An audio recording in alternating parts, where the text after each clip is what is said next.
अंकुर साहू, श्री महेंद्र सिंह साहू, अंबेडकर नगर, अयोध्या, उत्तर प्रदेश से आए हैं। कहीं बैठे हो तो हाथ हिलाइएगा। अच्छा आप ही हैं? दोनों हाथ हिला दो। हर हर महादेव। पहले तो मैं नमन करता हूं मेरे राम लला की भूमि से आप आए हैं।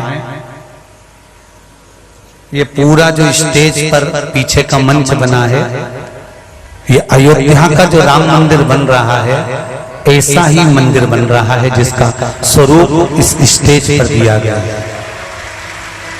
और इस कथा में आप अयोध्या से आए हैं, आपको नमन करता हूं, प्रणाम करता हूं। अवधपुरी की रज को रामलला को लेकर आप पधारे हैं। पूरे अवधपुरी के संतों को, साधुओं को, ब्राह्मणों को, अवधपुर वासियों को मैं नमन करता हूं, शीश झुकाकर दंडवत करता हूं। आपने लिखा है कोटि कोटि नमन गुरुजी, मैं और मेरी बहन, भाई बहन कुबेरेश्वर धाम मई 2022 में धाम में आए। एक महीने के अंदर हम बाबा देवाधिदेव महादेव से प्रार्थना कर कर गए थे कि मेरी बहन की शादी हो जाए, निवेदन कर कर गए थे। एक महीना भी नहीं हुआ और गुरुदेव मेरी बहन की शादी पक्की हो गई और बाबा की कृपा से हम धोख लगाने के लिए शिव शंकर के धाम पर आए हैं। हम परिवार गुरुजी शिव महापुराण की कथा में उपस्थित हुए हैं। परिवार के सभी सदस्य 2 साल से कथा सुन रहे हैं। सभी लोग आए हैं। साहू जी सब हाथ हिला दो एक बार। हर हर महादेव।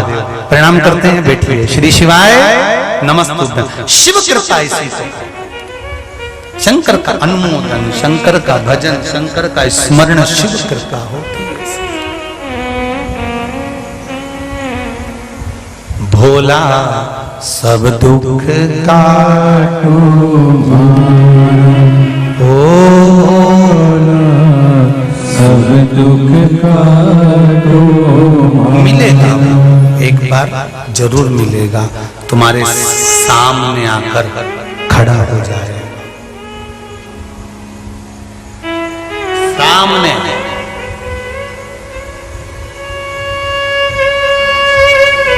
बस आप पहचान लो तो माने की पहचान गए। वो आया तुम्हारी दुख की घड़ी में, तुम्हारे सामने आकर खड़ा हो गया।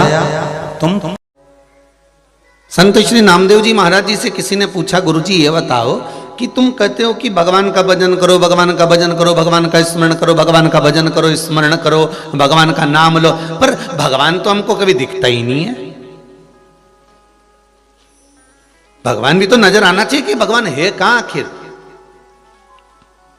नामदेव जी ने कहा अपने चेले से, जा एक जरा लोटा भर लिया और थोड़ा एक कटोरी में नमक लिया। अब चेला गया, एक लोटा पानी भर लाया और एक कटोरी में नमक लिया है। नामदेव जी महाराज ने कहा नमक इसमें डाल दे और चम्मच से हिला दे उसको। और नामदेव जी के कहने से पानी में डाल दिया, हिला दिया। अब नामदेव जी महाराज बोले, ये बता इसमें नमक कहीं दिख रहा है?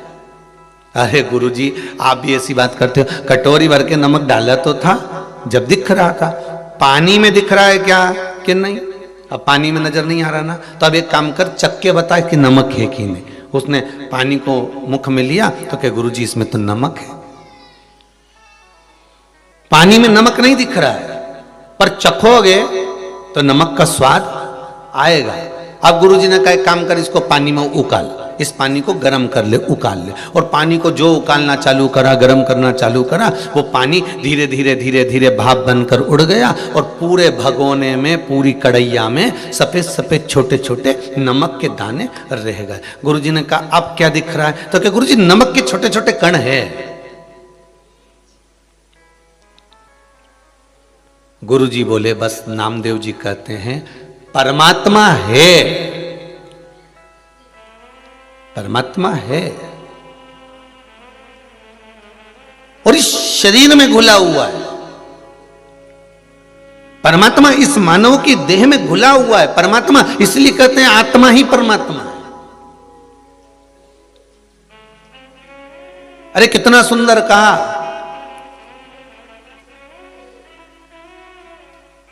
किसी को झूठ बोलकर और किसी के साथ में छल कर किसी को धोखा देकर, ये मत समझना कि ये मूर्ख है। किसी के साथ झूठ बोलकर, किसी के साथ छल कर किसी को धोखा देकर, ये मत सोचना कि ये मूर्ख है, ये पागल है, इसमें अक्ल नहीं है। अरे भाई, वो मूर्ख नहीं है, ये विचार करना कि ये किसी को धोखा दो और किसी का झूठ बोलो उसके सामने और छल करो, धोखा दो, तो ये मत सोचो कि ये मूर्ख है, समझता ही नहीं है। बल्कि ये सोचो कि उसने विश्वास कितना करा होगा आपके ऊपर कि सर्वस्व आप पर छोड़ रखा था, सर्वस्व छोड़ रखा था। वो मूर्ख नहीं है, उसका विश्वास है। एक पति पत्नी को जानकर ये विचार ना करे कि ये मूर्ख है, इसमें तो अक्ल नहीं है। नहीं, पूरा परिवार छोड़कर आई है वो, पूरा घर परिवार कुटुंब कबीला सब छोड़कर आई।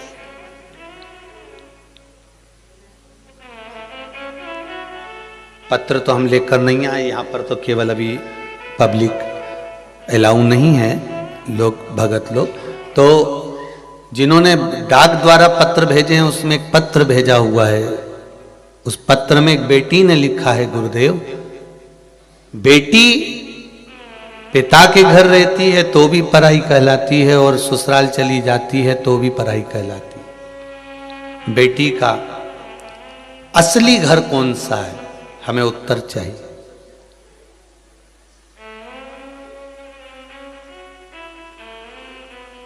उसका सही घर कौन सा है?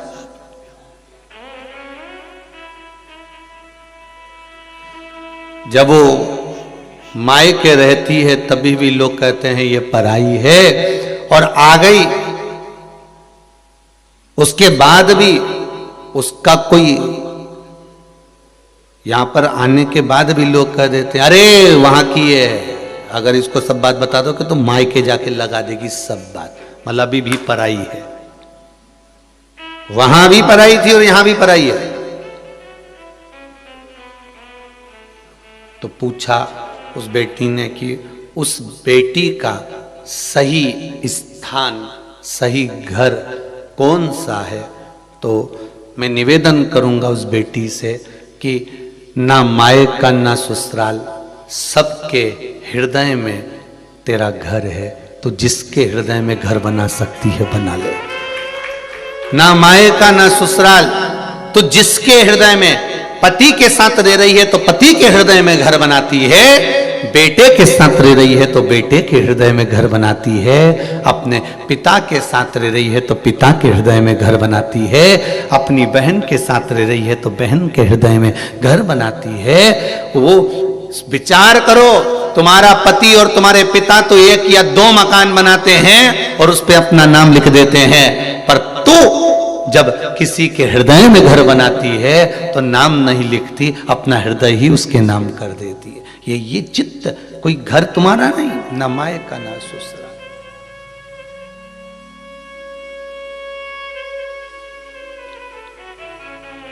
ऐसे सुंदर सुंदर पत्र लोग भेजते हैं, मन तो करता है कि व्यासपीठ पर लेकर आए, और परंतु याद रह जाता है तो बोल देते हैं, नहीं याद रहता तो नहीं बोलते। पर डाक द्वारा जो पत्र आते हैं, कई पत्र भी भिलाई में भी कई लोगों ने भेजे थे, तो डायरेक्ट वहाँ कथा स्थल दशहरा मैदान पर ही आ गए थे, तो वहीं खोल कर पढ़े तो ध्यान जहां आ जाते हैं वहां स्मरण हो जाते हैं।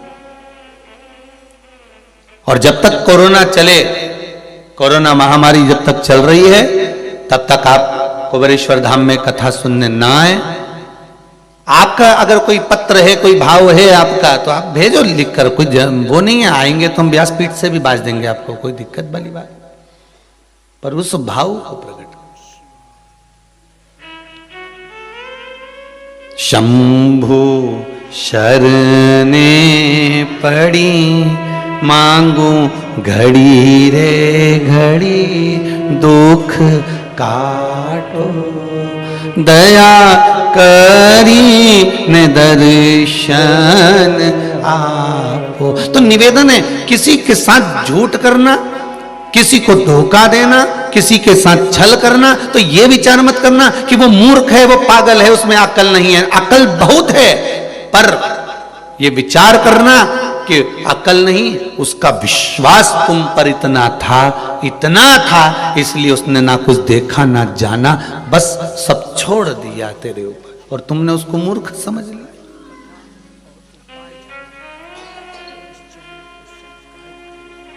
मेरे राघव जी, मेरे राम जी का पूरे अवधपुरवासी, पूरे संसार वासियों पर मेरे राघव का विश्वास अटल था और विश्वास मेरे राघव ने टूटने नहीं दिया।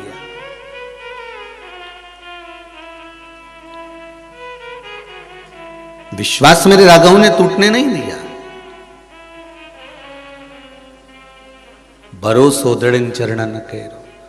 तो आपका मन करे तब आप दान करो, आपका मन करे तब आप पुण्य करो, आपका मन करे तब आप सत्कर्म करो, पर इस शरीर को गंवाने से पहले रामकृष्ण शिव का स्मरण कर लो।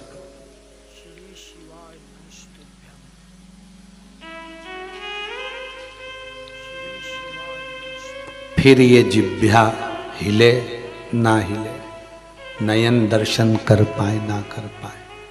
एक भाई ने पत्र लिखा है, उम्मेश सिंह रजावत, मेरा पत्र पंडित श्री प्रदीप जी मिश्रा को दे देना। पत्र में लिखा है, मिल गया उम्मेश सिंह जी। पत्र में लिखा है,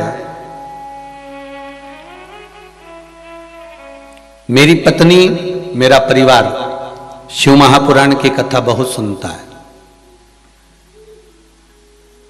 एक बार मेरे परिवार वालों ने कहा था कि शंकर का दर्शन करने के लिए कुबेरेश्वर धाम जाना है, तो उम्मेश सिंह जी पहले तो आपको कह दें कि अभी तो शंकर जी बैठा ही नहीं है, ठीक है, पर बाबा का धाम है, बाबा भी राजा है, बाबा का कंकड़ शंकर है यहां।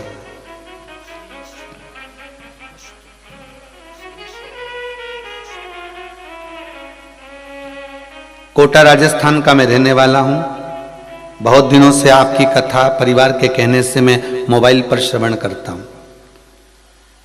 मेरी एक इच्छा थी कुबेरेश्वर धाम पर आने की, और बाबा की कृपा क्या होती है मैं लिख रहा हूं। 13 तारीख को अपने कंपनी के मालिक के साथ कंपनी के काम से गुजरात अहमदाबाद से कोटा राजस्थान जा रहा था। वहीं अहमदाबाद, वहीं कोटा राजस्थान। कथा टीवी मोबाइल पर श्रवण कर रहा था। इस पत्र में लिखा है उम्मेश सिंह जी ने, मोबाइल पर जब कथा सुन रहा था तो मेरे कंपनी के मालिक ने भी कथा सुनी और कंपनी के मालिक ने कहा, बड़ी सुंदर कथा चल रही है। उस बीच में मैंने कह दिया कि कुबेरेश्वर धाम से चल रही है, ऑनलाइन कथा आ रही है। तो मेरे कंपनी के मालिक बोले, एक काम करो, गाड़ी को घुमा लो, सीधे कुबेरेश्वर धाम ही चलते हैं। 600 किलोमीटर गाड़ी को रन करते हुए पहुंचा। रात को 3 बजे इस कुबेरेश्वर धाम को प्रणाम करा। सुबह 4 बजे वापस यहां से रवानगी ले ली है और मैं अपने गांव के लिए रवाना हो रहा हूं। ये पत्र में लिखा है कोटा से। विश्वास प्रबल है। अब रात भर चला हुआ होगा, तब यहां पहुंचा होगा, प्रणाम करा होगा, फिर गया होगा। उसने एक पत्र में नीचे लाइन लिखी है, कथा तो हम मोबाइल पर सुन लेते हैं, पर भूमि को प्रणाम करना था, नमन करना था।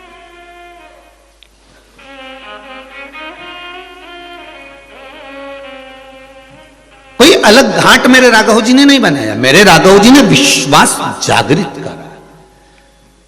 और एक आपसे निवेदन करेंगे, किसी भी पुण्य नदी पर जाना, हरिद्वार जाओ, चाहे प्रयागराज जाओ, चाहे नेमिष जाओ, चाहे आपकी मर्जी पड़े, आप चित्रकूट जाओ, चाहे आप अयोध्या जाओ, चाहे आप काशी जाओ, चाहे आप उज्जैनी जाओ, जितनी पवित्र नदियों पर जाते हो, एक मन में ध्येय बनाकर जाना कि हम सारे घाटों का दर्शन करें, मना नहीं है, पर हमको एक बार राम घाट जरूर जाना।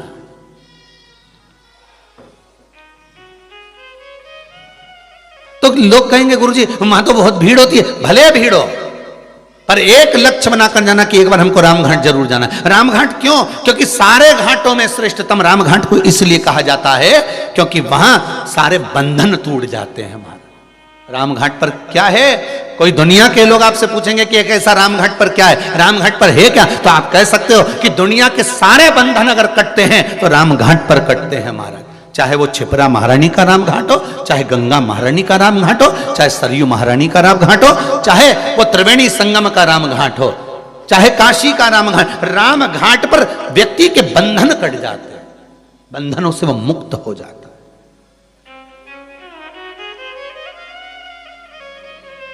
गोदावरी के रामघाट पर जाएं, चाहे यमुना के रामघाट पर जाएं, वहां बंधन कट रहा है व्यक्ति का। और बंधन कौन सा? कौन बंधन? क्यों? साधु संत महात्मा साधक उपासक ये जितने होते हैं, कुंभ के मेले में इनसे कहा जाता है सारे साधु सारे सन्यासी सारे तपस्वी अगर नहाएंगे तो रामघाट पर नहाएंगे, रामघाट के उस पावन घाट पर नहाएंगे। क्यों? क्या कारण है? उसका एक कारण है, रामघाट पर स्नान करा हुआ जीव का फिर पुनः जन्म नहीं होता, सब बंधनों से मुक्त होकर वो परमात्मा की ओर चला जाता है, फिर वो मुक्त हो गया।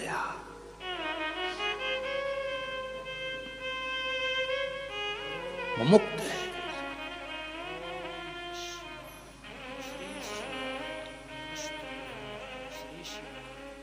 अरे सारे तीर्थ धाम आपके चरणों में, हे भोलेनाथ प्रणाम आपके चरणों में। सारे आप उस राम घाट पर अगर पहुंचे हो तो बंधन से मुक्त हो गए महाराज। और बहुत बहुत धन्यवाद तीनों यजमानों को, मंगल परिवार, गुप्ता परिवार और शर्मा परिवार को। आज रामघाट की कथा करवाकर आपने लोगों को रामघाट में निलवा दिया है। रामघाट की कथा श्रवण कर कर आपने घाट पर स्नान करा दिया।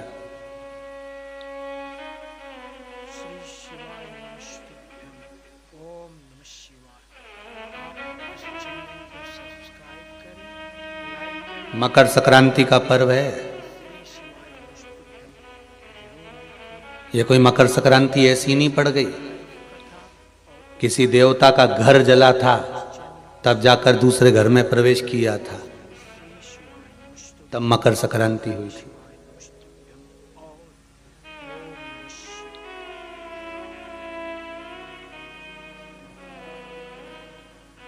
एक बहू ने अपने ससुर का आदर नहीं करा था तो पिता ने बेटे के घर में आग लगा दी थी केवल क्रोध में, तब जाकर ये मकर संक्रांति पड़ी थी। कोई ऐसे ही पड़ गई मकर संक्रांति?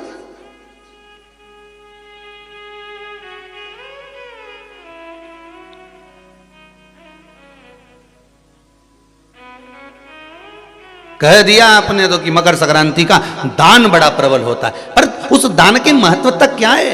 हमारे शास्त्र क्या कर रहे हैं, हमारे पुराण क्या कर रहे हैं, हमारे वेद क्या कर रहे हैं? हम तो सुनते हुए आए भीष्म पितामह बाणों की सैया पर पड़े तो उत्तरायण सूर्य आने वाला था इसलिए तब प्राण त्यागूंगा।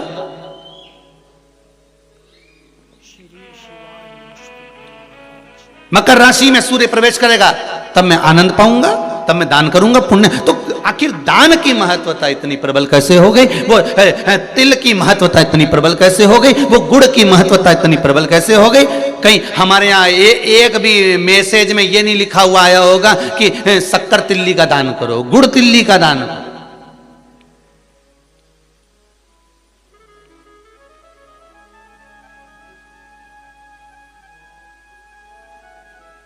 ज्योतिष के हिसाब से तिल शनि है और गुड़ सूर्य है। ज्योतिष के हिसाब से तिल शनि है और गुड़ सूर्य है। कोई साधारण सा भाव नहीं प्रगटा है महाराज जी। इस मकर संक्रांति पर केवल लोगों ने कह दिया कि पतंग उड़ा लो, तो कितनी अच्छी बात है, हिंदू धर्म में कम से कम एक दिन दिया उड़ा लो, जितनी मैंने उड़ाओ, पर एक ही दिन उड़ाना रहे और एक ही दिन काटना। बाकी के दिनों में ना तो किसी के बारे में उड़ाना और ना किसी की काटना।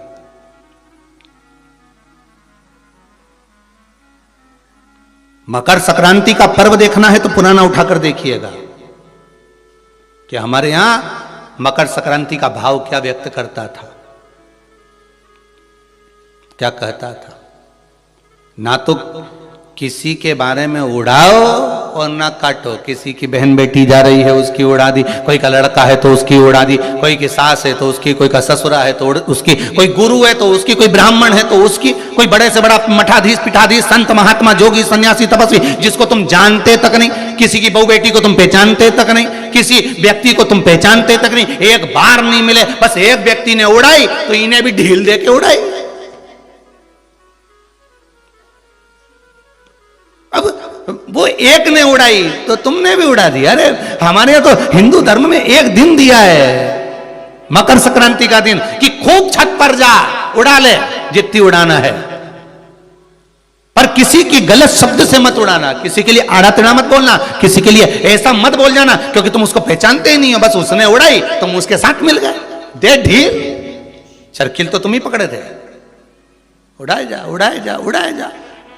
उन्हें उसकी बेटी के लिए कुछ कहा, 4 लोगों ने मिलकर और कह दिया, 5 लोगों ने मिलकर और कह दिया। किसी के बहू के लिए कहा, एक ने कहा, दूसरे ने फिर कह दिया, 4 ने मिलकर फिर कह दिया। किसी के बेटे के लिए कहा, किसी गुरु के लिए कहा, किसी ब्राह्मण के लिए कहा, किसी संत के लिए कहा, किसी साधु के लिए कहा। किसी ने एक संत पर उंगली उठाई, सबने उड़ाना चालू कर दिया। किसी ने एक गुरुजन पर उंगली उठाई, सबने उड़ाकर चालू कर दिया। हम उड़ा रहे, ना तो जानते, ना पहचानते, ना देखा, ना भाला, ना कभी उससे मिले, ना जाने, बस उसने उड़ाई थी और तुमने जरखिल से ढील देकर उड़ाना चालू कर दिया।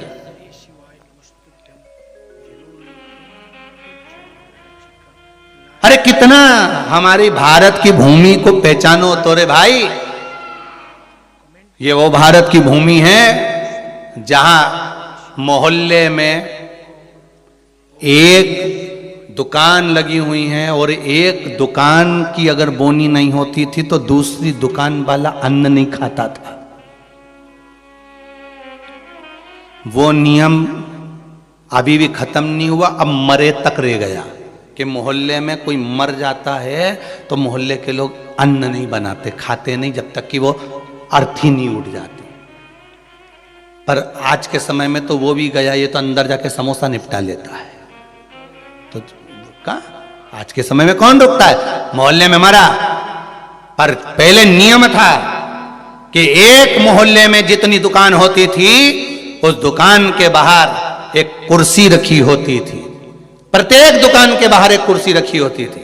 ग्राहक आता था, कुर्सी पर बैठता था, कुर्सी पर बैठता, सामान खरीदता, सामान खरीदा जिसकी दुकान से कुर्सी, उस दुकान को जब बाहर रखी थी वो कुर्सी फिर अंदर रख लेता था।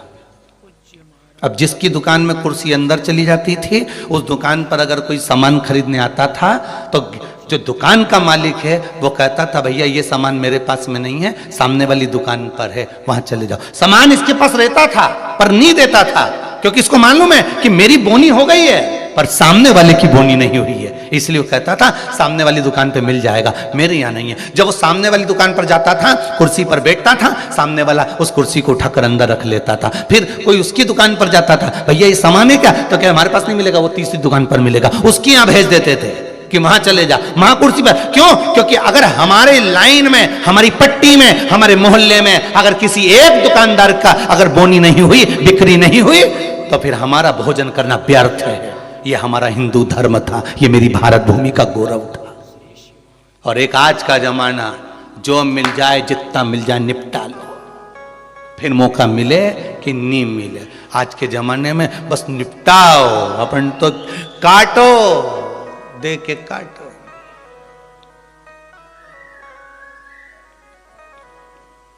अरे भगवान से भी कहना, पतंग उड़े आकाश माने, डोर थारा हाथ मां,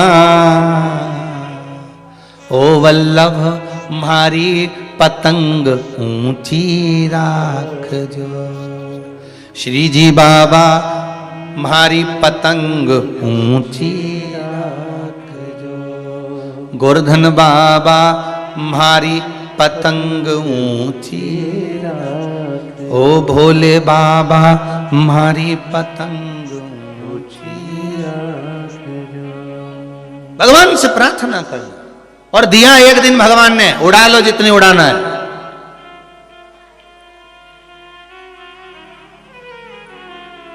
उड़ा लो।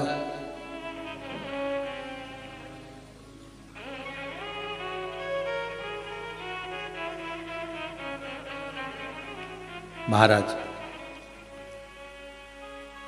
ज्योतिष में तिल को शनि और गुड़ को जम के बोलो जरा सूर्य कहा गया है।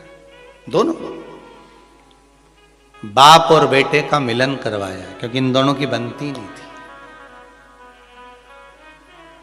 शनि की सूर्य से ना बने, सूर्य देव की शनि देव से ना बने, दोनों का मिलन है,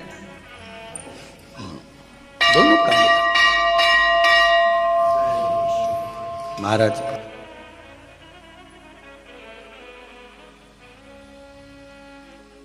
शिव महापुराण की कथा में भाव वर्णन करते हुए मानसरोवर शिव पुराण का स्मरण करें। एक बार सूर्यदेव अपने बेटे शनि के घर गए। शनिदेव का घर है कुंभ। कौन सा घर है? कुंभ।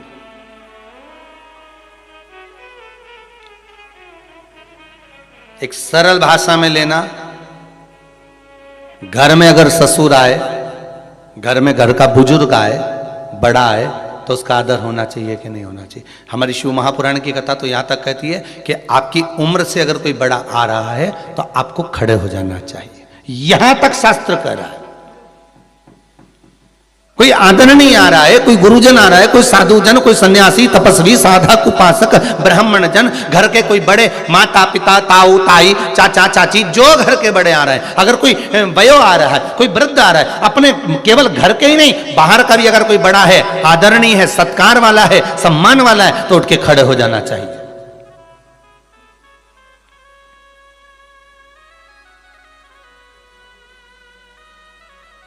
पर जिन शनि महाराज का विवाह चित्ररथ की कन्या के साथ हुआ था, वो चित्ररथ की कन्या तो ये विचार में पड़ी थी कि मैं स्वयं इतनी प्रबल और जिसका पति इतना प्रबल,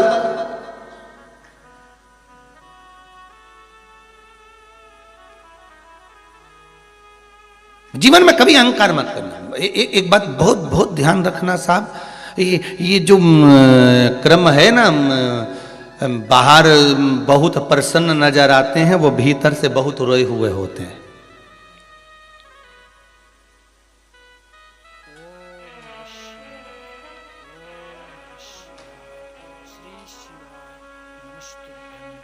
किसी ने पूछ लिया,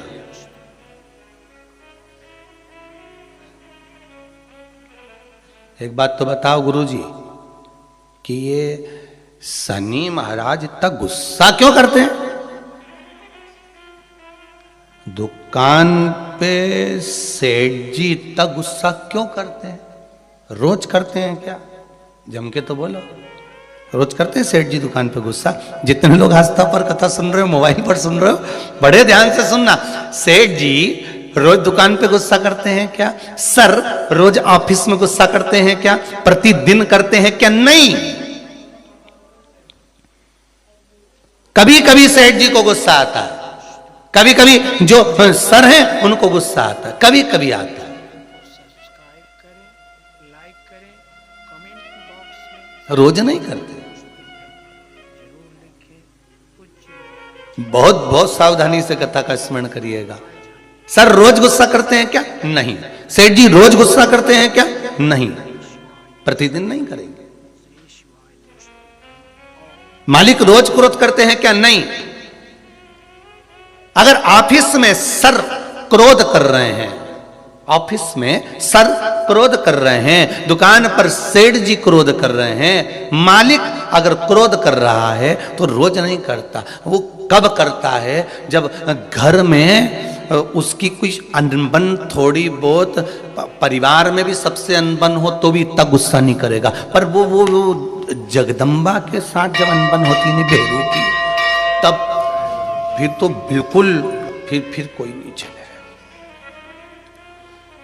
फिर तो वो मुंह उतरा रहेगा, गुस्सा भरा रहेगा, फिर कोई बोला तो क्रोध। तो किसी ने पूछा गुरुजी ये शनि महाराज को इतना क्रोध क्यों आया रहता है? जब देखो जब शनि जी गुस्से में रहते हैं, हाँ परंतु कभी कभी करते हैं, पर इतना गुस्सा क्यों रहता है इनके पास में? उसका एक ही तो कारण होगा, एक कारण है शनि महाराज के क्रोध करने का। धर्म पत्नी आई शनि महाराज की, सम्मुख में आकर खड़ी हो गई शनि महाराज के,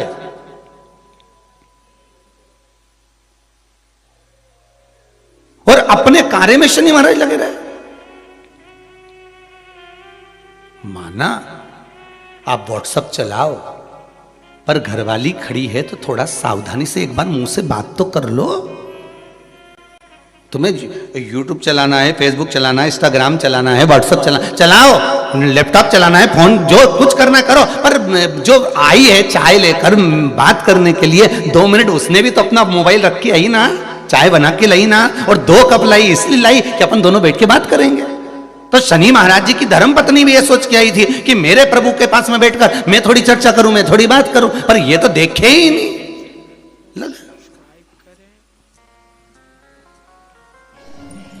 आ गया क्रोध, और क्रोध में बस खड़ी होकर बोल दी, मेरा श्राप है स्वामी तुमको। अब देखिए जरा शनि महाराज की पत्नी, मेरा श्राप है स्वामी तुमको, तुम मुझे नहीं देखे हो, अपने कार्य में लगे हो, मैं श्राप देती हूं, तुम जिस पर दृष्टि दोगे वो जलकर भस्म हो जाएगा। बहुत अच्छे थे शनि महाराज, ऐसा नहीं है, थे अच्छे, परंतु ये जगदम्बा के कारण गुस्सा आ गया बस, और श्राप मिला जिस पे दृष्टि दोगे, बस शनि महाराज ने भी सोच लिया अब क्या करूं, श्राप लग गया। भगवान शनि महाराज भी विचार करे कि अब किसी को भी देखूंगा तो, इसलिए शनि महाराज की दृष्टि नीचे रहती है, सामने कभी नहीं रहती। शनि मंदिरों में जितने भी शनि मंदिर हैं, आप सारे शनि मंदिरों में जाकर दर्शन करोगे तो शनि महाराज की दृष्टि सामने है, पर शास्त्र कहता है शनि महाराज ने दृष्टि अपने ऊपर नहीं रखी, नीचे की ओर रखी है, नीचे झुकाकर। अब लोग समझे तो ना, मंदिरों में जितने शनि मंदिर हैं, सब मंदिरों में शनि की दृष्टि सामने रख दी, जो आता है तेल चढ़ाने पूजन करने के लिए दृष्टि सम्मुख होती है। शनि महाराज ने अपनी दृष्टि नीचे रखी है। शनि महाराज दृष्टि कब उठाते? जब किसी को नष्ट करना हो।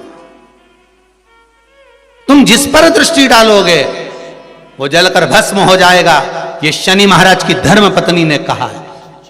और आज शनि महाराज जी की धर्म पत्नी जिस घर में निवास कर रही हैं, शनि महाराज जिस घर में निवास कर रहे हैं, उस मकान का नाम क्या है?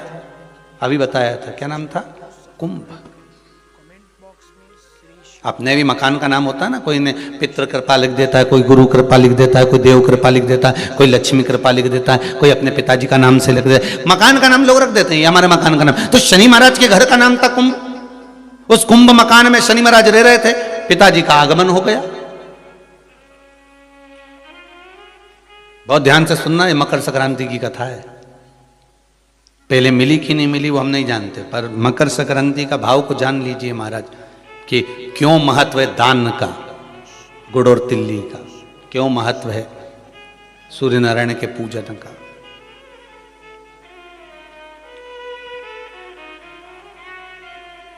महाराज, शंभु शरणे पड़ी मांगू घड़ी रे घड़ी, दुख काटो, दया करी ने दर्शन आपो।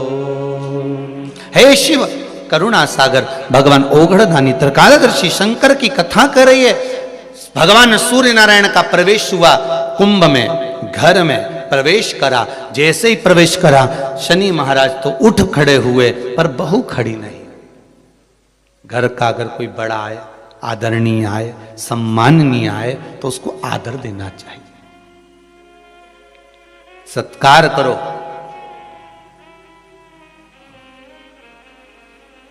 तेरा ही दिया मैंने खाया पिया है, तेरा शुक्रिया है, तेरा शुक्रिया।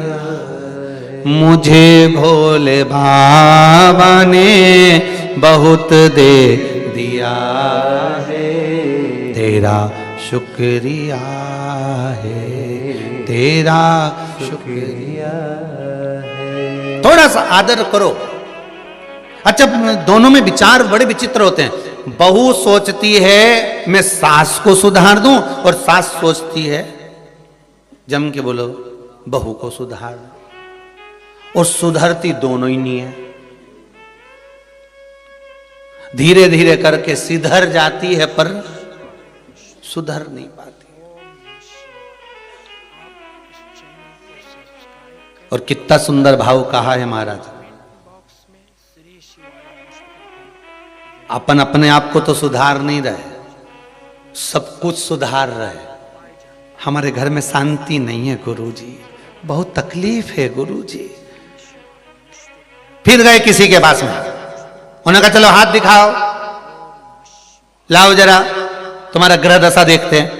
और उन्होंने कहा एक काम करो, फिर किसी को बुलाया, कोई वास्तु शास्त्री बाबू आ गए, किसी ने मकान देखा, कह दिया घर बदलो, घर ठीक नहीं है, इसमें कुछ ऐसी चीज है कि तुम बर्बाद हो जाओगे।